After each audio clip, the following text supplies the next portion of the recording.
Hi, Period 2 ELA. Today I'm going to be reading you part of a short story called The Lottery. It is part of our real books and it is part of Workshop 3, Dystopia. The Lottery is a short story that was written by Shirley Jackson in the 1950s and has been used in schools and other media settings for a really, really long time, ever since. So your parents might have read this before, um, and maybe even your grandparents read it when they were in school. It's the basis for a lot of other dystopian books and stories that have come out since then. So it's pretty interesting. Um, I'm going to be reading the first few pages today, and I'll give you guys a question to answer um, when you're finished listening. So you're going to answer that question on Google Classroom, and then next week we'll finish the rest of the story. So as I'm reading the beginning of The Lottery, please try to pay attention to the introduction, the setting. All right, the setting is what I'm going to be asking you about today. The exposition, how are they setting up the story for the rest of it? So here we go. The Lottery by Shirley Jackson. The morning of June 27th was clear and sunny, with the fresh warmth of a full summer day. The flowers were blossoming profusely, and the grass was richly green. The people of the village began to gather in the square, between the post office and the bank, around 10 o'clock. In some towns, there were so many people that the lottery took 2 days and had to be started on June 26th. But in this village, where there were only about 300 people, the whole lottery took less than 2 hours, so it could begin at 10 o'clock in the morning and still be through in time to allow the villagers to get home for noon dinner. The children assembled first, of course. School was recently over for the summer, and the feeling of liberty sat uneasily on most of them. They tended to gather together quietly for a while before they broke into boisterous play, and their talk was still of the classroom and the teacher, of books and reprimands. Bobby Martin had already stuffed his pockets full of stones, and the other boys soon followed his example, selecting the smoothest and roundest stones. Bobby and Harry Jones and Dickie Delacroix, the villagers pronounced his name Delacroix, eventually made a great pile of stones in one corner of the square and guarded it against the raids of the other boys. The girls stood aside, talking amongst themselves, looking over their shoulders at the boys, and the very small children rolled in the dust or clung to the hands of their older brothers or sisters. Soon the men began to gather, surveying their own children, speaking of planting and rain, tractors and taxes. They stood together, away from the pile of stones in the corner, and their jokes were quiet, and they smiled rather than laughed. The women, wearing faded house dresses and sweaters, came shortly after their menfolk. They greeted one another and exchanged lots of bits of gossip as they went to join their husbands. Soon the women, standing by their husbands, began to call to their children, and the children came reluctantly, having to be called 4 or 5 times. Bobby Martin ducked under his mother's grasping hand and ran, laughing, back to the pile of stones. His father spoke up sharply, and Bobby came quickly and took his place between his father and his oldest brother. The lottery was conducted, as were the square dances, the teenage dub, the Hollywood program, by Mr. Summers, who had time and energy to devote to civic activities. He was a round-faced, jovial man, and he ran the coal business, and people were sorry for him because he had no children and his wife was a scold. When he arrived in the square, carrying the black wooden box, there was a murmur of conversation among the villagers, and he waved and called, "Little late today, folks." The postmaster, Mr. Graves, followed him, carrying a three-legged stool, and the stool was put in the center of the square, and Mr. Summers set the black box down on it. The villagers kept their distance, leaving a space between themselves and the stool, and when Mr. Summers said, "Some of you fellows want to give me a hand?" there was a hesitation before two men, Mr. Martin and his oldest son Baxter, came forward to hold the box steady on the stool while Mr. Summers stirred up the papers inside it.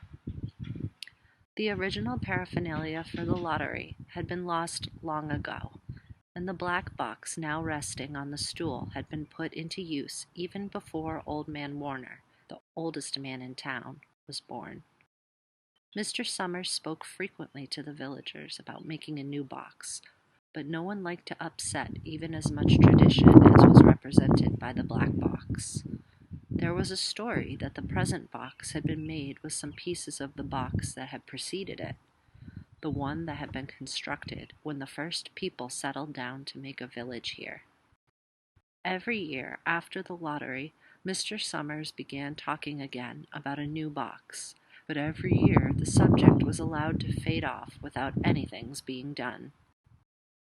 The black box grew shabbier each year. By now it was no longer completely black, but splintered badly along one side to show the original wood color, and in some places faded or stained. Mr. Martin and his oldest son Baxter held the black box securely on the stool until Mr. Summers had stirred the papers thoroughly with his hand. Because so much of the ritual had been forgotten or discarded, Mr. Summers had been successful in having slips of paper substituted for the chips of wood that had been used for generations. Chips of wood, Mr. Summers had argued, had been all very well when the village was tiny, but now that the population was more than 300 and likely to keep on growing, it was necessary to use something that would fit more easily into the black box.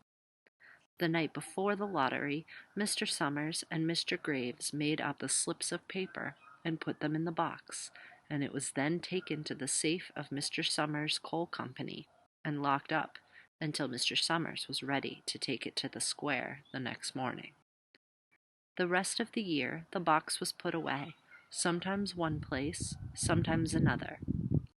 It had spent 1 year in Mr. Graves' barn, and another year underfoot in the post office, and sometimes it was set on a shelf in the Martin grocery and left there. There was a great deal of fussing to be done before Mr. Summers declared the lottery open. There were lists to make up of heads of families, heads of households in each family, members of each household in each family. There was the proper swearing in of Mr. Summers by the postmaster as the official of the lottery. At one time, some people remembered there had been a recital of some sort performed by the official of the lottery, a perfunctory, tuneless chant that had been rattled off duly each year. Some people believed that the official of the lottery used to stand just so when he said or sang it. Others believed that he was supposed to walk among the people. But years and years ago, this part of the ritual had been allowed to lapse. There had been also a ritual salute, which the official of the lottery had had to use in addressing each person who came up to draw from the box. But this also had changed with time, until now it was felt necessary only for the official to speak to each person approaching. Mr. Summers was very good at all this, in his clean white shirt and blue jeans.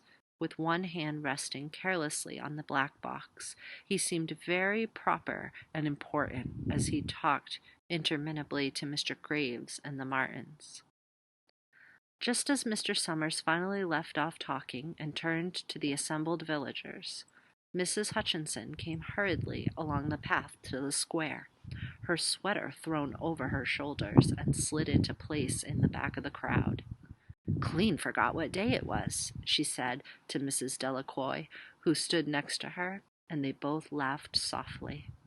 "Thought my old man was out back stacking wood," Mrs. Hutchinson went on, "and then I looked out the window, and the kids was gone, and then I remembered it was the 27th and came a-runnin'."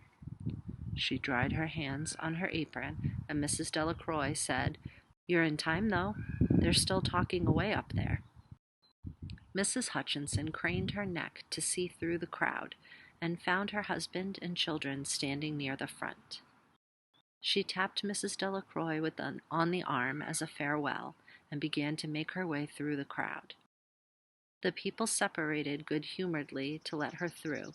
2 or 3 people said, in voices just loud enough to be heard across the crowd, "Here comes your Mrs. Hutchinson," and "Bill, she made it after all." Mrs. Hutchinson reached her husband, and Mr. Summers, who had been waiting, said cheerfully, "Thought we were going to have to get on without you, Tessie," Mrs. Hutchinson said, grinning. "Wouldn't have me leave my dishes in the sink now, would you, Joe?" And soft laughter ran through the crowd as the people stirred back into position after Mrs. Hutchinson's arrival.